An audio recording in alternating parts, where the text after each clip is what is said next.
So we both had, not the best upbringings. You're an immigrant. I grew up super duper poor, neglected, abused, welfare, government healthcare, all that stuff.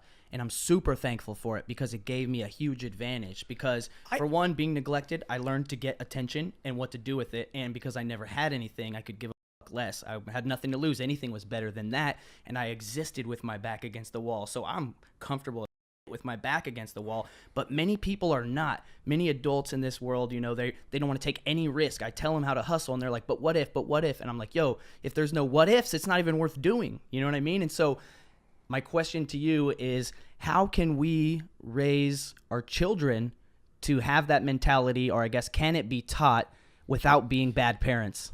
It could be taught easily without being bad parents. Reezy Resells. Follow the hustle. It's actually, I actually think, listen, I had a great childhood in the fact that I think I had the blend of the two.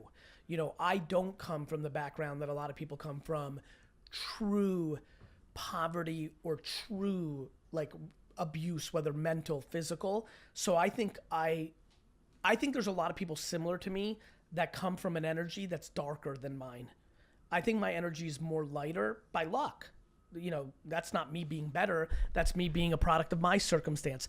I think my chip on the shoulder is real because I also wasn't, I'm a byproduct of being super loved, but not being handed anything. And so I think the way to be a great parent is kind of what happened with me, which is you can love your child. You can shower them with praise when they deserve it. No fifth place trophies. You know where this is going. And so I think the biggest issue for parents today is they create entitlement, and that's different than spoiling your kids. Like, for example, I'm happy to spoil my kids, but I verbally often, I used to ask my daughter this weekend, what are you going to do when I don't buy you this stuff? What'd she say? She said, I don't know. I said, well, you're going to have to get a job. She's like, yeah. Right. And now the key is when she is 13, 14, 15, 16, 17, 18, every parent gets to decide when they cut their children off financially. I'm a big buyer and believer of cutting your children off financially to lead to happiness. What you're talking about is something else, which is even more important. How you get your kids to not care about other people's opinions is a tricky one, because as I've thought about it, I'm like, wait a minute, my parents, my dad more than my mom, but my dad also hit it, and I also wasn't around him as much. My mom genuinely didn't give a about what people thought. All the Russian immigrants stayed in New York.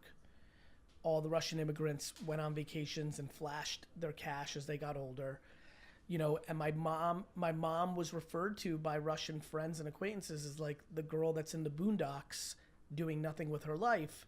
Now all at family weddings and reunions, they all praise my mom and put her on a pedestal because they all have children who've had far more adversities in their adulthood than my mother has. And a lot of that had to do with the foundational work she did. Now this is about insecurities. My brother, my sister, and I are all different, even though we have the same parenting. This comes down to, what are you insecure about? And then more importantly, I'm a big buyer, and I've said it a lot, is like, you need to, listen, privacy matters, but like sharing your deepest, darkest things sometimes is an unlock.